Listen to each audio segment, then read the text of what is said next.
What also makes no sense is this upcoming cabinet that we have.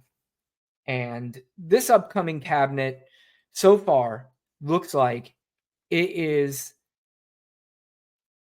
let's just put it this way, one of the most concerning cabinets in the history of this country. And not just because they're unqualified people. There are so many people that have zero qualifications for the position that they're being held in some of the most important positions in this country. That includes the defense, that our country's defense. That includes the Department of Justice. That includes so many different things. But there is a theme a little bit with some of the appointees in this administration that the Christian people just don't seem to care about, or they just don't want to believe. And that theme is that a lot of them have some issues with some proclivities to forcing themselves upon women when women do not want them being, they don't want to be forced upon. The first person in this cabinet is the person that you people elected as president of the United States. His name is Donald Trump. And he was found literally liable for SA on E. Jean Carroll. Now, you know what I've heard all the time? You really believe that? First of all, she's not even that good looking. Donald Trump would never assault her. What are you, insane? And plus, she's crazy. She's nuts. No chance. However, it did go through an actual trial where they heard witnesses and they heard evidence. And through the witnesses and evidence, he was found guilty by a jury of 12 people. All of them said, yeah, he's guilty. Yeah, but where was the trial? It was in New York. There you go. Okay, so what are we saying now? Are we saying that no Republicans are allowed to go through trial in New York? Is that what you're saying? Because no New Yorker is capable of not being biased when it comes to a trial. So every single trial now, if it is a Republican, because I don't hear Democrats saying, you know, hey, this was in Alabama, then, you know, this isn't fair. I've never heard this before in my life, ever. Literally, I've never heard anybody say the jurisdiction, because of the political leanings, is the reason why I lost this case. Never heard it in my life. Please correct me if I'm wrong, if this is an epidemic of things that have happened in the past. But I've never heard this before in the past. But now Donald Trump says it. Oh, Democratic judge, liberal jury, liberal city. These trials, they just don't start. There's a beginning and an end to the trial. And in between the beginning and the end, they pick juries. And did you know that the defense is allowed to weed out people in this jury? And they're allowed to have people on this jury that they feel sympathetic towards Donald Trump. Somebody in the jury that's on Truth Social, which, by the way, somebody in that jury got their news from Truth Social, got their news from X, got their news from other right-wing places.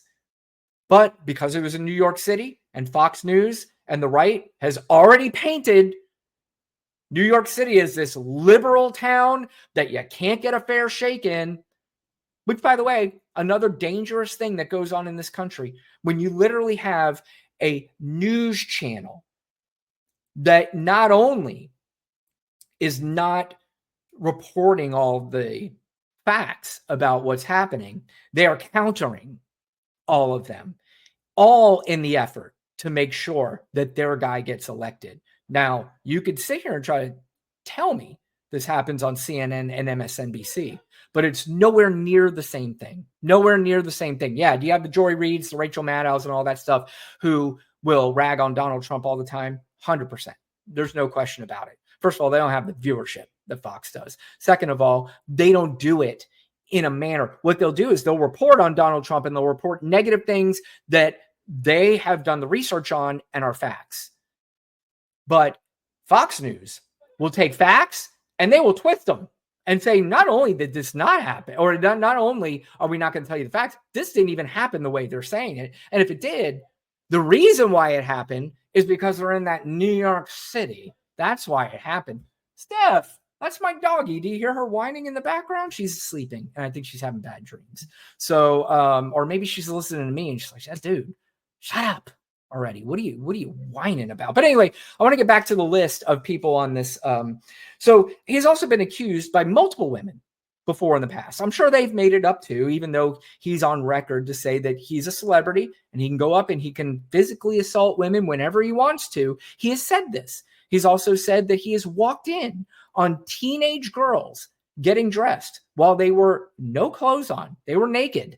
And he walked in on them because he could, because he owned the pageant. But you know what? We're going to let that slide. Why? Because he says he believes in Jesus. He's a Christian. And I'm sure anything that he did in the past that Jesus and God has forgiven him. I know I have. So all this is under the bridge. We don't care. His own ex-wife accused him of assaulting her during their marriage. There was also a case filed by a 13-year-old girl that he was not only assaulted just by him, but by, according to him, his best friend, Jeffrey Epstein. We're not talking about Jeffrey Epstein anymore. I noticed they're talking about Diddy now. Diddy's the new guy. They left Jeffrey Epstein's gone. We don't talk about him anymore. It's Diddy now. Why is it Diddy? Because we have pictures of Diddy with some politician that we saw, Bill Clinton or whoever, Barack Obama. So now that's the new Jeffrey Epstein. They were replacing Jeffrey Epstein because get a little deep. It's getting a little weird with Jeffrey Epstein. Maybe even they saw some things with Trump and Epstein. They're like, uh-oh, how do we pivot out of this? Yes, Diddy. Diddy's in the news now. This is our pivot. So we're just going to go completely to Diddy. Now let's go to our new potential. By the way, these are going to all be potential defense secretary. Pete Hegseth, who was a Fox News host.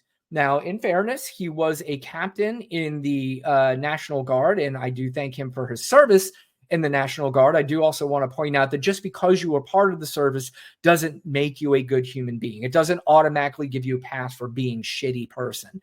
So, I still will always thank anybody that has fought for this country. But Pete, just like his boss, he paid a woman not to speak about SA allegations. That he said that he had consensual sex with her, but she came out and said, no, you didn't. There was a bruise on her thigh, and he wound up paying her just to be quiet. And that he's also said, too, that women should not be in combat. So I agree with him that women shouldn't be in combat, but I agree it shouldn't be in the bedroom. On the battlefield, I think anybody who's brave enough to want to fight for this country, they should be able to do that 100%. I don't know why anybody would be against that. And they're also, too, against transgender. And by the way, we're going to see people who are transgender be kicked right out of the military because they just don't like it. It just bothers them so much. And they've attached the word, like I said earlier, that's not even a real thing, woke. The woke military can never be strong. We can't have a woke military because now our military, when we go out there and fight, these guys are out there like in dresses. And our opponent is going to run right over these people because they're in high heel and dresses when they're out there fighting.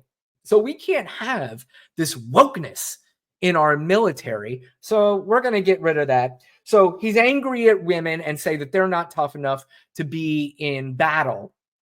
So anytime I see anybody who disparages women and say they're not tough enough, and then there's sexual assault allegations against them, I don't know. There's something about that connection that I have to at least consider that what she is saying is true.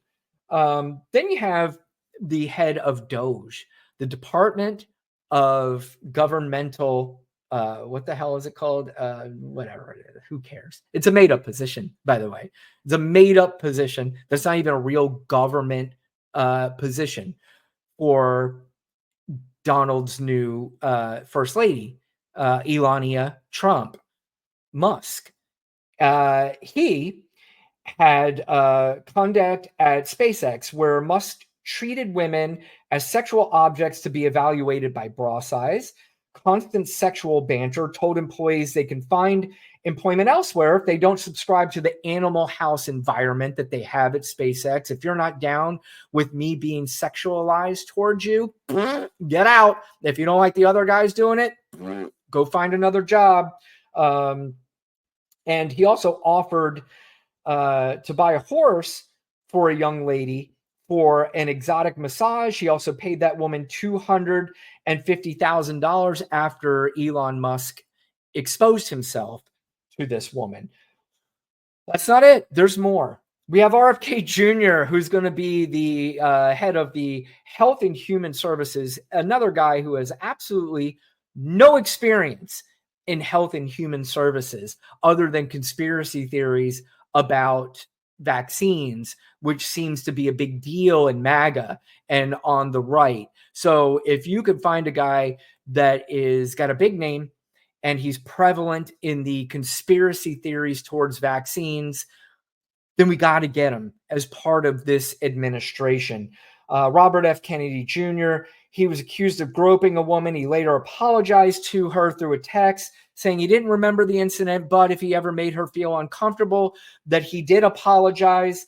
And when he was asked about the incident in an interview, he did say, look, I'm no church boy, basically acknowledging that, you know, he's a dude and he does dude kind of things. I'm a dude.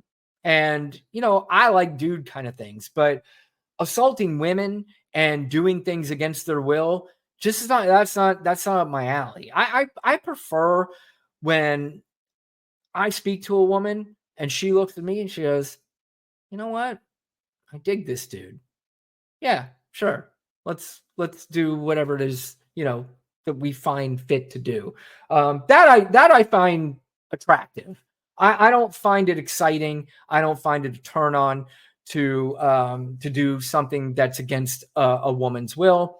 I don't know. That's according to our new administration. That's weird, but I still will never submit to that. That is weird. And of course, RFK Jr. has cheated on his wife numerous times, including the one that he's married to, Cheryl Hines, who you may know her from Curb Your Enthusiasm. The next appointment is Linda McMahon. Now, she is going to be the head of the Department of Education. The funny thing about Linda McMahon is, if you don't know who Linda McMahon is, which I know a lot of you do, she is the wife of the person who was the owner of WWE, the World Wrestling Entertainment, which a lot of people know. The Rock, Stone Cold, Hulk Hogan, all these people came from there. So you know a lot of the people who came from that organization. But Linda McMahon, again, who has no experience in the Department of Education, and of course, she was on a show with her husband that was nearly pornographic. It was at a time so sexualized that I think that either of the people who are Jesus freaks and care about grooming children, well, plenty of children were watching the WWE at the time because it was on national television at 8 o'clock at night. So there are no filters to children watching that other than a parent saying yes or no. But as we know in this country, there's so many different outlets for kids to get their hands on things. So if you cared so much about the grooming of children, then you would really care about this woman being the health or the head of the Department of Education, which involves children. Go back and look at some of the clips that you would see. I mean, they were outrageous. Even some of the times I'd watch it, I go, Jesus, how are they getting away with this? It was really incredible. But they also have a long history of sexual exploitation. That there was 5 former ring boys who filed a lawsuit alleging that a former WWE announcer groomed and SA'd them, and the McMahons all knew about it and did nothing to this gentleman. And currently, Linda McMahon's husband had to basically step down as chairman of the WWE because he's embroiled in another scandal where he is accused of sexual coercion, assault, and trafficking her, this young lady, to other men, including employees and talent at the WWE.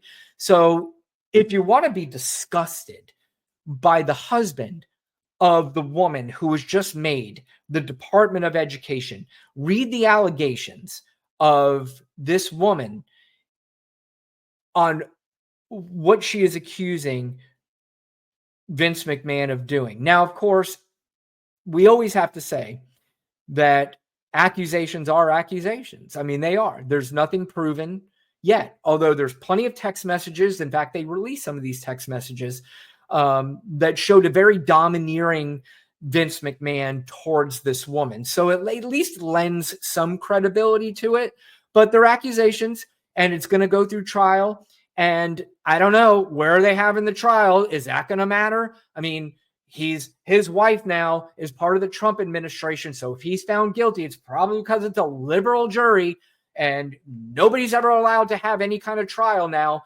unless it's a jury that's in a red state with all people who voted for Donald Trump. That's apparently what we have to do now. But finally, we all heard the story.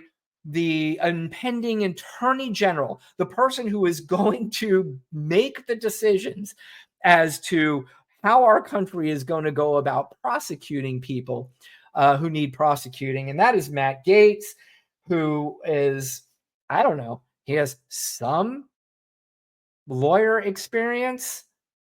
And I don't think to the degree where being appointed as the attorney general is something that makes him qualified for such an incredibly important position. But as we know, he's been accused credibly of paying an underage girl to have sex with him at a party. And he's also allegedly, it turns out that he may have paid numerous girls. Not all of them are underage. A lot of them may have been of age, but he's paid them to have sex with them. And there is a House committee report floating out there that apparently today that the House committee had voted as to whether or not they were going to release it. And they said, no, we're not releasing it. You know why? Daddy told us not to. That's his guy. So doing the right thing is not something we're interested in. This report, we're not going to release it. Now, my question would be is, if I'm Matt Gaetz and this report exonerates you, I would think that I would say, what are you guys doing? Release this report. We've got to see it. Are you kidding me? I want the American public to see this because it's going to exonerate me. I did nothing wrong. But I don't know. Make your own decision as to whether or not you think Matt Gaetz did anything wrong or did nothing wrong, based on the fact that the Republican committee, I want to also make sure that people understand this and they understand this good. This report was done by the House committee. Now, why is that important? Because the House committee is led by Republicans. They are the ones who determine whether or not they want to move forward with this investigation, not the Democrats. Democrats would never have been able to move forward with this investigation even if they wanted to because they don't have the votes to move through it. But the Republicans did. And do you know why they moved through it? Because Kevin McCarthy was not named Speaker of the House, and there are a lot of people bitter towards Matt Gaetz in the Republican Party. A lot of them still hate him to this day because of what they did to Kevin McCarthy. Kevin McCarthy still hates him to this day. And Kevin McCarthy wants this report to come out, and so do other Republicans. And guess what's going to happen? That report's coming out one way or another. That I can promise you. That's coming out, whether it's leaked, whatever. It's coming out at some point. But that is the the cacistocracy is basically that is a government of the most unqualified idiots that you could possibly put together that we are going through right now. And generally, those types of administrations, people can argue that we've had those here in America before, but those are generally something you'd see in Russia. Like Vladimir Putin has had administrations like that before. Vladimir Putin, what does he do? He puts together administrations of yes men, not people that are going to do checks and balances on the president of the United States, the way this country was meant to do. The way we were supposed to do it in this country the entire time. That's gone. That's what we are now. We are an administration of yes men, and they're going to do whatever Donald Trump, I want to say whatever Donald Trump tells them, but it's really whatever they tell Donald Trump and make him think that it's his idea, and then he tells them, because that's what it is. Donald Trump's not smart enough to come up with any of this stuff. He's just not.